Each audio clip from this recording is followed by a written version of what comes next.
Well, good afternoon and welcome to the Rotary Club of Edina. I'm Sam Thompson and I'm proud to be your 66th president. In compliance with Minnesota State COVID guidelines, we're coming to you only on Zoom today. We have 55 people pre-registered. Please remember when we're on Zoom to mute your audio during presentation, rename yourself in participants list as needed.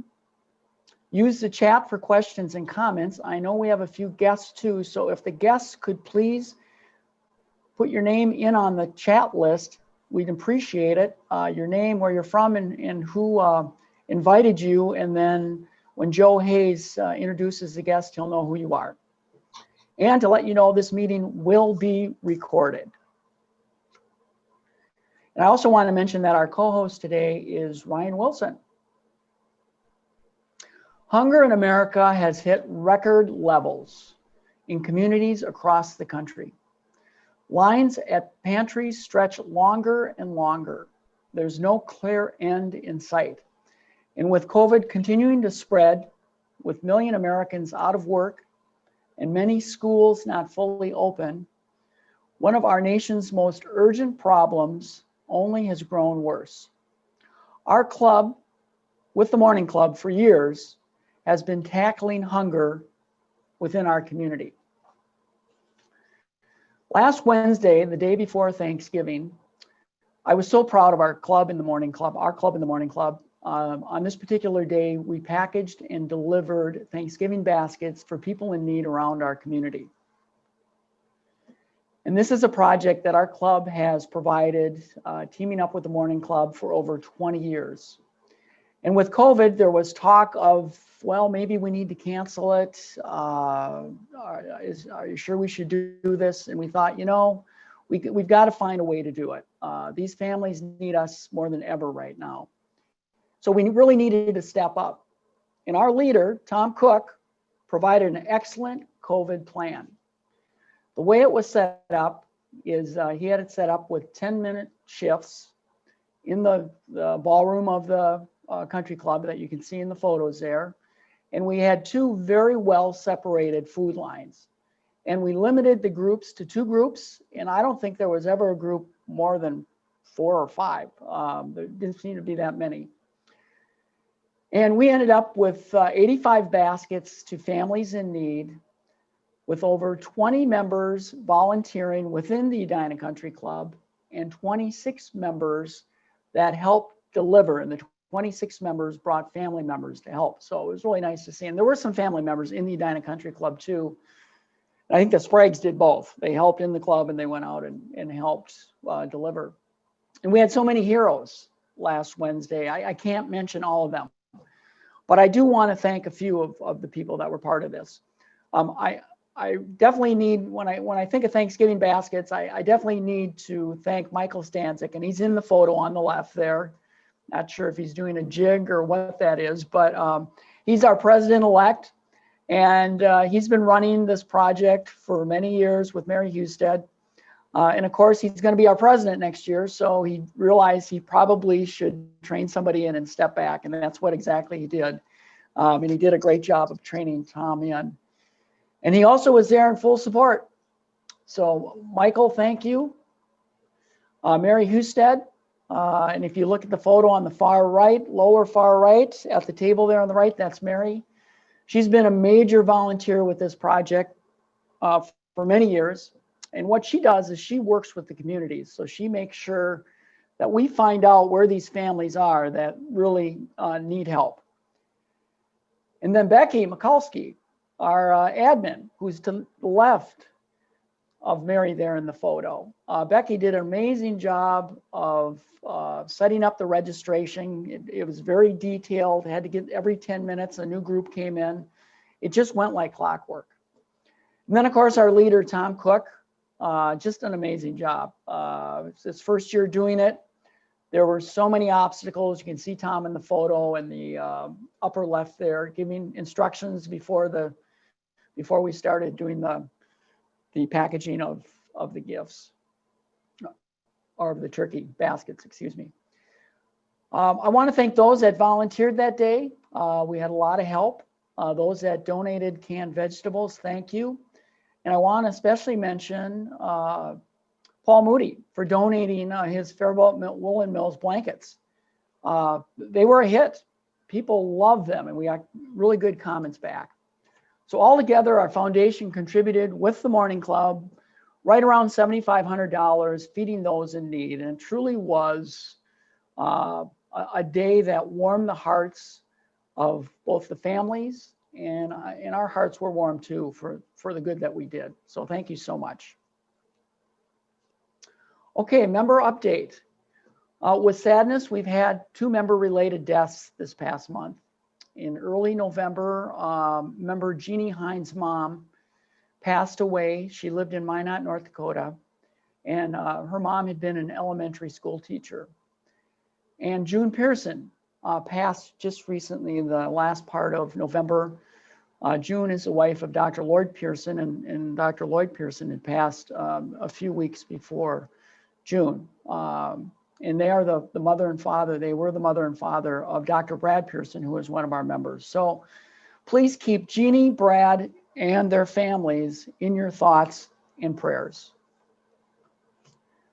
For some happier news, under member update, we've got Joe Arends cheering on the Vikings with a couple of grandkids. He did this a couple of weeks ago. There you have Liam on the left and Olivia on the right there. And if the game 2 weeks ago, I talked to Joe, and it was the Cowboys game, and we didn't win that game. So luckily we got this photo before the game started, I think.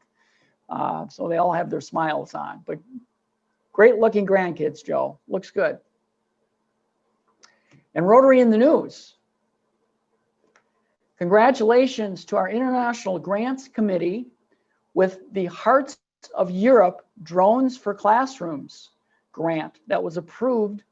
We donated $20,000. This will benefit 1,300 students in 200 schools in Serbia. The purpose is to introduce computer technology to pre-high school students.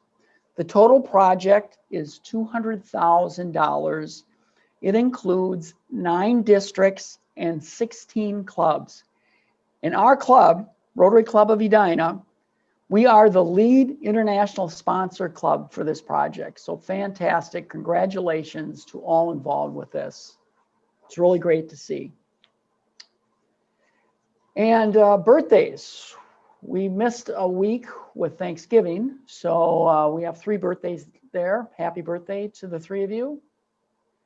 And anniversaries, quite a few that we have stretching out for, well, I guess a week there. And longevity, wow, Jack Braun, 51 years. Congratulations. That's really good to see. A couple more things before we have the invocation.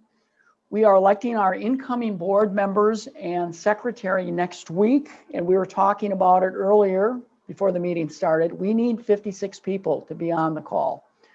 So please try to make it next week. If you can only make the first 20 minutes, I'm good with that. You're excused if you need to bail out, but please try to attend so you can vote. And also, we have prepared a COVID preparedness plan, and you will be receiving this afternoon. The good news is we've really been following it. We're following the state guidelines. But I really appreciate Jennifer Benrod suggesting that we should put it in writing, and that's what we did. So it's a document for everybody in our club. If you get COVID or if you're exposed or you're not sure how to handle it with our club and what we're doing, this document will tell you. Okay, at this time, I would like to have Mary Younggren unmute herself and give the invocation pledge and the 4-way test. So on March 10th, Sam had this great leadership thing with Michelangelo Caruso speaking, and that was the last real event that I attended this year. And that next week, it felt like our world as we knew it had ended. So a friend sent me this poem. That's what I wanted to share as invocation today. It's called Blessing When the World is Ending by Jan Richardson. Look, the world is always ending somewhere. Somewhere the sun has come crashing down. Somewhere it has gone completely dark. Somewhere it has ended with the gun, the knife, the fist. Somewhere it has ended with the slammed door, the shattered hope. Somewhere it has ended with the utter quiet that follows the news from the phone, the television, the hospital room. Somewhere it has ended with a tenderness that will break your heart. But listen, this blessing means to be anything but morose. It has not come to cause despair. It is simply here because there's nothing a blessing is better suited for than an ending. Nothing that cries out more for a blessing than when a world is falling apart. This blessing will not fix you, will not mend you, will not give you false comfort. It will not talk to you about one door opening when another closes. It will simply sit itself beside you among the shards and gently turn your face toward the direction from which the light will come, gathering itself about you as the world begins again. Heavenly Father, we eagerly await our after COVID world beginning again. Keep us hopeful and mindful of your blessing sitting beside us. Help us to keep our faces turned toward your light. Please bless this meeting and our fellowship of Rotarians here with us and those unable to be here until we can meet together again. Amen. And now the pledge. I pledge allegiance to the flag of the United States of America, to the republic for which it stands, one nation, under God, indivisible, with liberty and justice for all.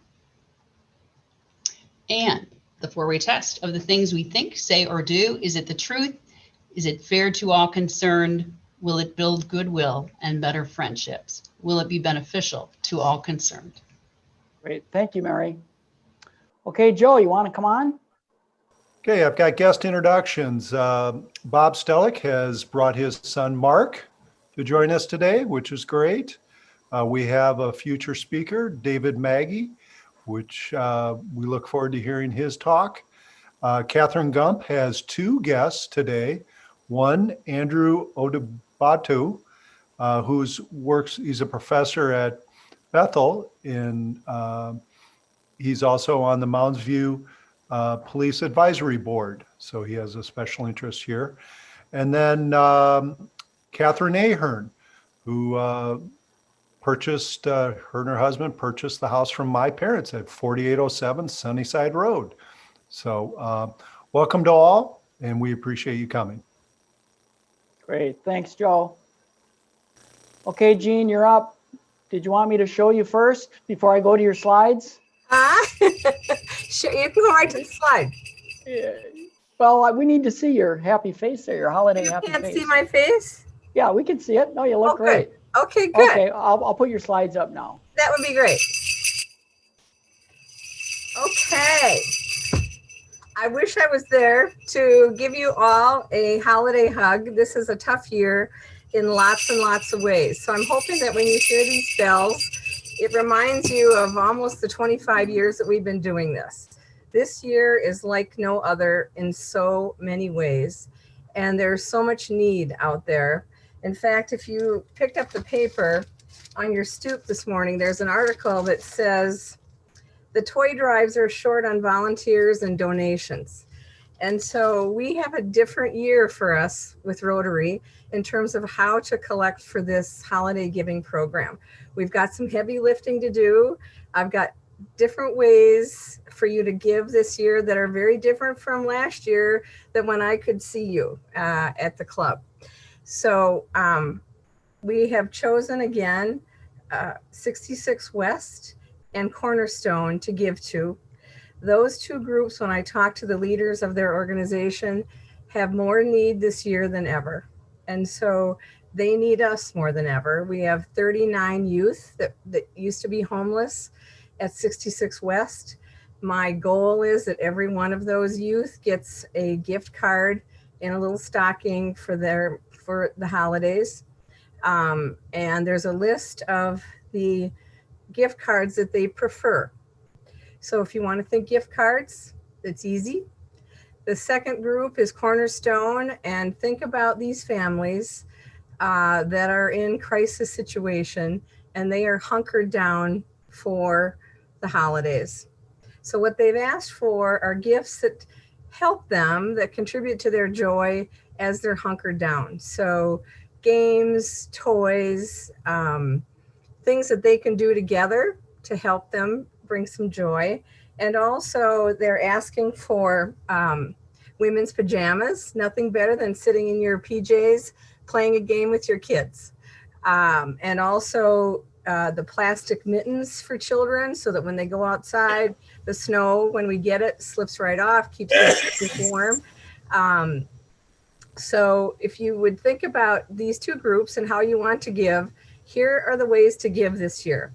There's a little button on your barker where you can give, and there's some options of how much to give. You decide how much you want to give, and then they will debit your credit card. It'll go into an account. Becky will tell me how much we have, and then I'll go use that money for gift cards and gifts. So that's one way. That's easy. The second way is to mail me the gift cards, a check to me or to the Edina Foundation. I will take that and go buy the gift cards that we need and the gifts.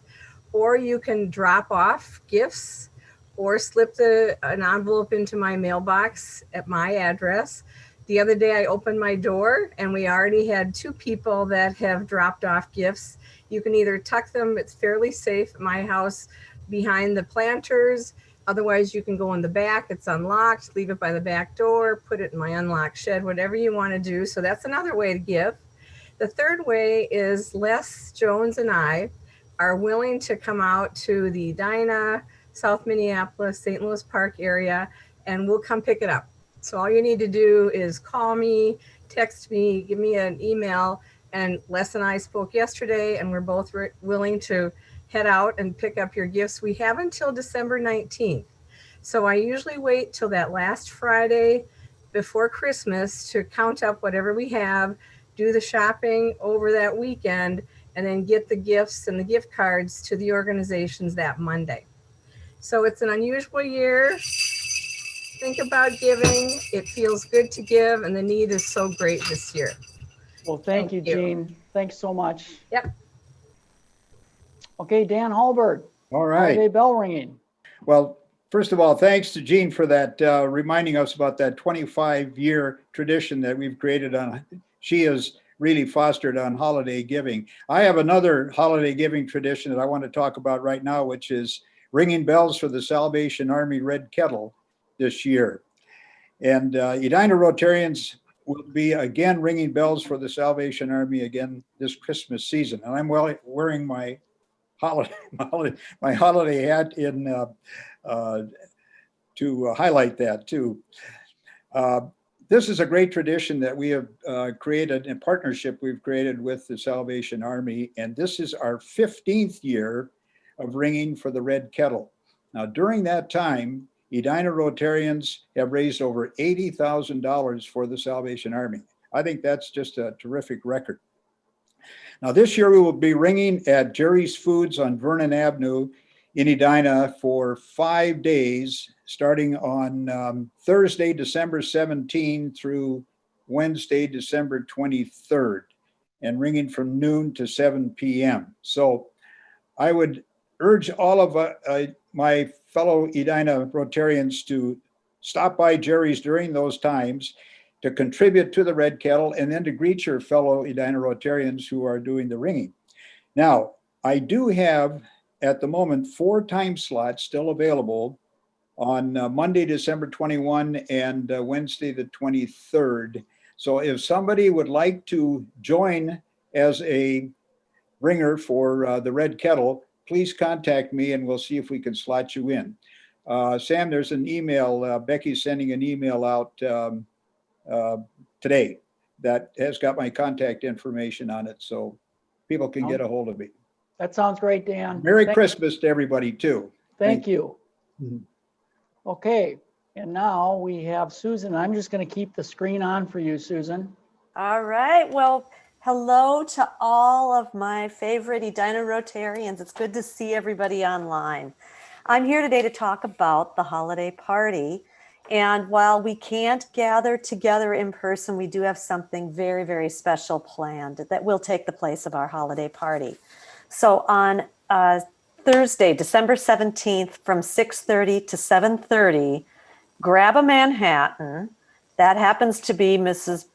Peterson's favorite drink. We're going to zoom into the Peterson family living room, and we are going to be treated to a trio concert of Petersons. We'll be listening to their fall holiday or their holiday favorites. You can register through the Barker, by email, through Becky. I think Becky actually sent out an email, or just going to www.edinarotary.org. There is no cost to attend this, but we do need to get you to register so that you can get the link for the Zoom concert. And with that, we have a message from Paul himself.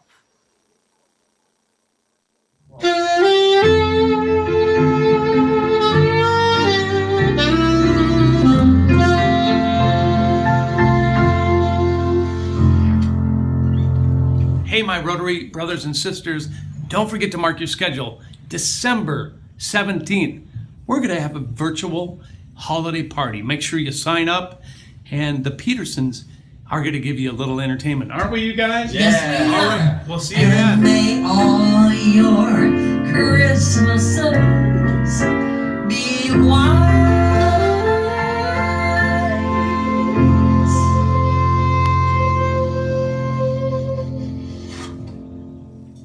Well, that is great. That should be fun.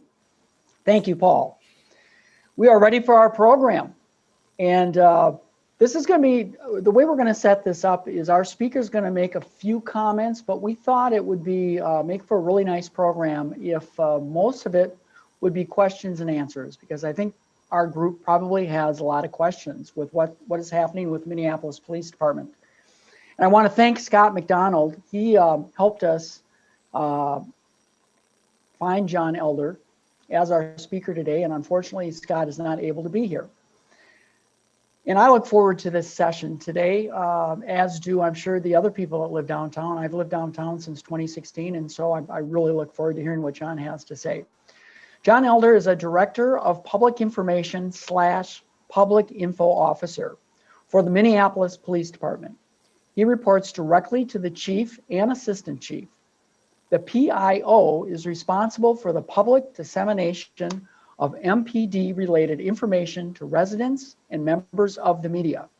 The goal of the Minneapolis Office of Public Information is to provide timely and accurate information surrounding the public safety initiatives and operations conducted by the men and women employed by the Minneapolis Police Department. Elder started with his first law enforcement agency in 1987 when he worked for the Hennepin County Sheriff's Office. Elder worked the jail and headed up the gang unit. In 1993, Elder went to work for the Lakeville Police Department as a patrol officer, where he took on a number of additional assignments, including DARE officer and physical evidence officer, which is the crime lab. In 1999, Elder went to New Hope Police Department, where he worked his way from patrol officer up to detective while serving as the hostage / crisis negotiator for West Metro SWAT. Elder joined the Minneapolis Police Department in October of 2011, where he oversaw the Intellectual Properties Initiative Division. Elder was detailed to the Public Information Unit in November 2013 and formally promoted in January of 2014. In July of 2016, Elder went back to oversee Intellectual Properties Initiative Division. And in December of 2017, Elder was given the assignment of assisting the Office of Public Information during a time of transition. Elder oversaw the day-to-day operations of that division while still managing intellectual properties. In December of 2018, Elder was officially promoted to Director of Communications for the Minneapolis Police Department. Elder continues to work as a Deputy Sheriff for the Isanti County Sheriff's Office and was just reelected for his 4th term as a City Councilman for the City of New Hope. This week, Elder took on the role of Communications Director for the Northern Lights Task Force, comprised of the 16 counties impacted by the Enbridge pipeline construction. Elder has had the distinction of being the lead PIO for national events, including MLB All-Star Game, Super Bowl 52, and the 2019 Final Four Championships. One thing I want to make sure you understand with the questions, if you have a question, please put it in the chat room. We're going to have it go through the chat room, and then Ryan will be providing the questions to John. Elder holds a Master's of Arts degree from St. Mary's University of Minnesota in Public Safety Administration. Please welcome John Elder. Wow, that's far more information about me than even my family knows. I'm sorry you had to sit through that. I feel woefully underdressed. I don't have a fun and cute hat or glasses, but a suit's as good as it's going to get for now. The role of a public information officer has changed a great deal since my first job in law enforcement in 1987. My original training for the media in 1987 was this really old, gruff sergeant who came up to the podium with a lit cigar in his mouth and said, "The media, they're the Antichrist. Say no comment and walk away." Well, we've evolved, and we understand that the media can do a lot of things that we can't. And sometimes that's for a greater good. Sometimes it's problematic. So as I got put into this unit in 2013, which was, I didn't look for it. I came in as a computer person. The chief at that time, Chief Harteau, transferred me into this unit. And with the exception of a short hiatus, I've been here since then, and it's now my division that I'm running. So as we continue to build relationships with the media, we do that to get out proper and adequate information. When we have a missing vulnerable adult or a missing child, they can get information out to thousands, tens of thousands of people far faster than I can. And those advisories, that information that they've put out, I do believe has saved lives. So also when we're out at crime scenes, if there's a threat to the public, I want to get that information out. And if there's not a threat to the public, I want to make sure that we're getting that information out. So when I do my emails to the media, I always refer to them as media partners because they really are a partner in the process. Doesn't mean that I always agree with what they do with print or say. And there is some media that's very good, and there's some that unfortunately are not. And I'm very active with the different reporters and knowing who is going to be the right people to address different topics. So if you guys want to move into the Q&A, I'll be more than happy to do what I can. Great. So if you have any questions, go to chat. And otherwise, our meetings team has put together quite a few questions. So we will not run out of questions. I guarantee you that. So Ryan, why don't you take it away? Thank you, Sam. So this is the first question from the meeting group. What is the most positive development you have seen since June of this year? The most positive thing that we've seen since June, the commitment and dedication of our officers. We have seen a great number of our teammates go through some pretty harrowing and some pretty terrible times.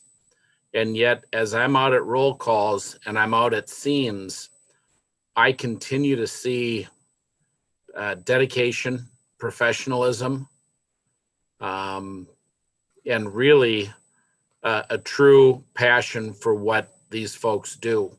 We've lost a large number of officers. That's certainly not a secret. That's been well publicized. We have not had what other major departments has seen with the blue flu. All the officers calling sick on a particular day to send a message to whether it's the community, the elected officials, whoever they're trying to get a message to. We haven't seen any of that. We haven't seen any work slowdowns. our officers are continuing to respond and do the best job that they can with the resources that were provided. And that's probably one of the greatest things that I've seen. Because I'll tell you, it's our folks and officers across the country in major metropolitan cities have really had a handful, seen a handful, and dealt with far more than I know that I would have signed up for. So. Thank you for that. Now, here's the next question. This came through the chat from Doug Johnson. He says, first, thank you for your great service. You are an excellent spokesman for the department. He then goes on to say that the city council is now holding public input meetings regarding defunding the police. What is your sense of the community input so far? You know, I tried to first of all, Mr. Johnson, thank you so much. I am literally honored to get to do the job that I do. I turned 55 this year, and my wife is wondering when I'm going to retire, which I don't know why she wants me around the house, bless her. But it is such an honor to be able to be the face and the voice of so many hardworking men and women, sworn and civilian. So that's a great deal. I tried to listen last night to the public input for the budget hearings, and we had a series of things that happened the night before, so I'd been up for roughly 40 hours, and I fell asleep during the listening session. So I feel badly about that. But there seems to be a real turn in what the media is reporting, and the media is really looking at the number of people that are coming forward saying, you know what, we understand, we want changes in law enforcement, but we want law enforcement. We need to have law enforcement. We need to have police officers. And that one of the great points that was brought up last night was that the people that are hurt most by this reduction in law enforcement would be the individuals that are would be of a minority group, a more diverse population. Are the people that really end up getting shortchanged on this. We're finding that across the board, people are really standing up and speaking up and saying, you know what, whereas, yes, we truly believe there needs to be a change, we do want law enforcement. So we have seen a spike in violent crime, as has all major metropolitan cities over the summer, so really since the end of May. And we're finding that this has really driven home a point that that people, when they call 911, they want to have a response. Thank you. So there's actually a number of similar questions here. The first one is from Jean Morrison. What can we do to help your officers at a very difficult time, such as now? How can we be supportive? And there's a couple people asking that sort of a question for you. Thank you very, very much for that question. You know, when I'm out on patrol, it's amazing how far a thank you goes. And getting in touch with council members, I know that we have individuals from Minneapolis on the call, getting a hold of the council members and explaining that, you know, you don't support the defund movement. Fact of the matter is they're not able to wholly defund us. They're not able to do away with the police department. Under charter, we have to have one officer per every 0.00017 residents. So that brings us to, to a certain number of officers we have to have by city charter. But really getting the message home to the elected officials is really important.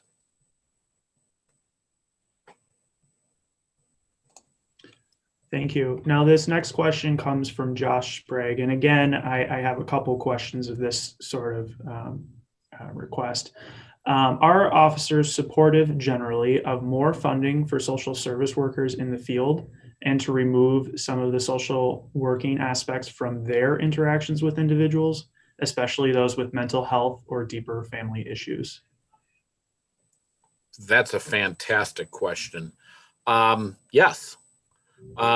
We understand that law enforcement has become has become expected to fill all roles. And there are roles that we shouldn't be filling. Chief Arredondo has been very clear about this, and this has been the push behind our co-responder unit that was up and running for a year before COVID hit.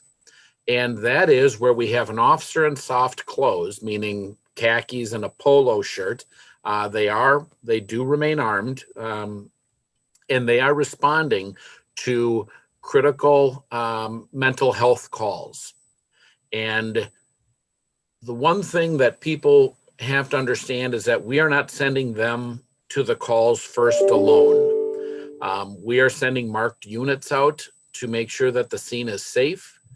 And then the co-responder unit would come in and spend time, and the social workers with the officer in soft clothing would really be able to help bring services, and the officer and the co-responder would be able to check back with that person over time to ensure that they're taken care of, their needs are being met, the services they're receiving are adequate, and to tweak them as necessary. It's really been a great outreach.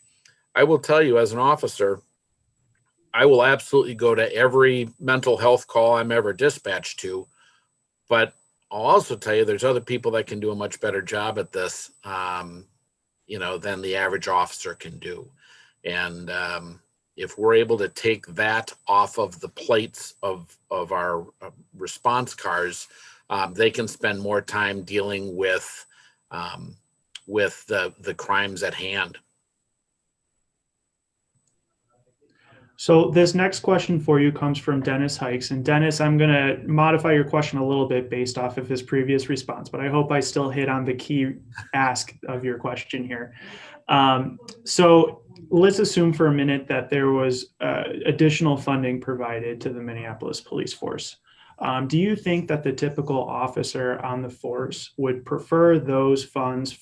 Is the greater need to have more officers in the field, or is the greater need to have more of these social service workers in the field? I don't think it can be an either or approach. I think it has to be both.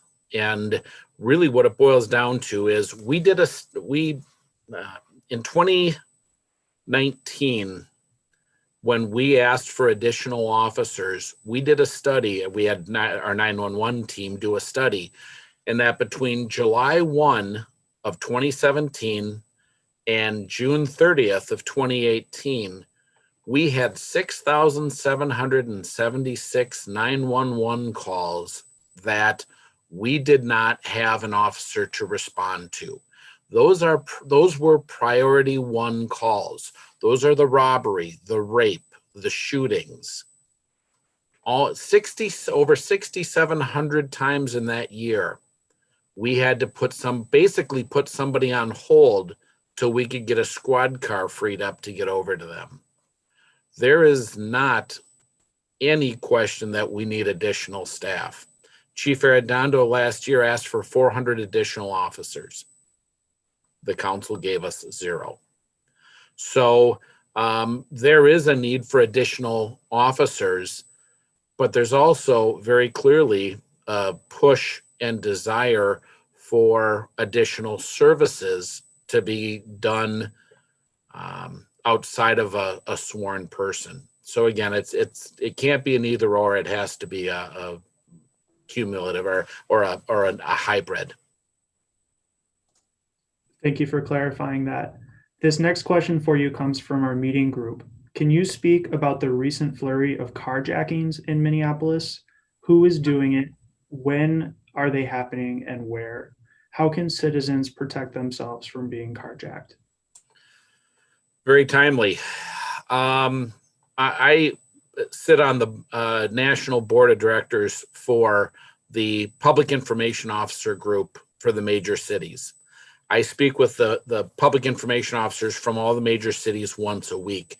And this carjacking phenomenon is not really set for us. This is something that's happening across the country and in almost all major cities. We are seeing a 331% increase over year to date last year. And I compared November of 2020 against November of 2019, and we were up 537%. This is real. We are finding that the carjackers are often juveniles under 18 years of age. However, we do have a large number of adults that are engaging in this behavior as well. They oftentimes are looking for people that are distracted. People that are distracted or people that are vulnerable. They beat up a 74-year-old grandmother a couple weeks ago. We're finding that it doesn't matter who you are, they will inflict harm on you.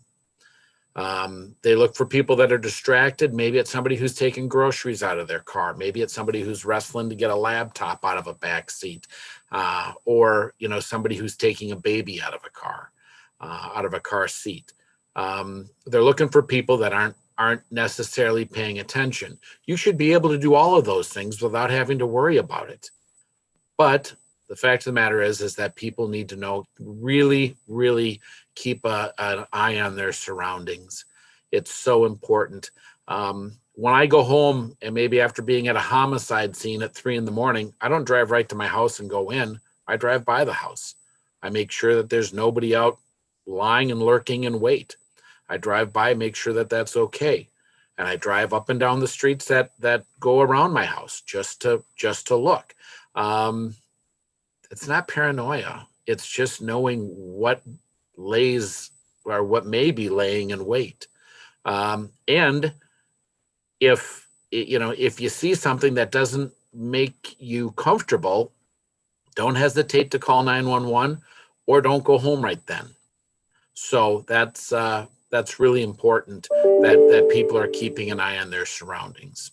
Again, try to limit your distractions. But again, as I said, it's really sad that you have to have that conversation, or that we're having this conversation, that I have to tell you to keep your head up while you're taking your groceries out of the car. It's ridiculous. Thank you for that. So I'm going to get back to our chat list of questions here. This next one comes from one of our guests today, Andrew O. Andrew asks or says, I've had the opportunity of talking to some police officers. Some have some pushback to having social service workers responding to calls with them. Would you say these are outliers or the general perception among police officers? I would think that they're outliers. There are some people that simply, there are some people that simply don't want to be partnered up with a social worker. There are some people that don't want to be partnered up with other cops. There are some people that only want to be a single person car. Working with a partner is tough. You got to figure out what radio station you're going to listen to, where you're going to go to lunch that day. It's tough to partner up with anybody sometimes. And so, yeah, it doesn't shock me that somebody says, I don't want to be partnered up with a social worker. But I think that's probably, certainly in my mind, that would not be the majority of people. Again, people want to be able to drive where they want to drive and do what they want to do. And that's much, it's much easier. Okay, this next question comes from Sam Coate.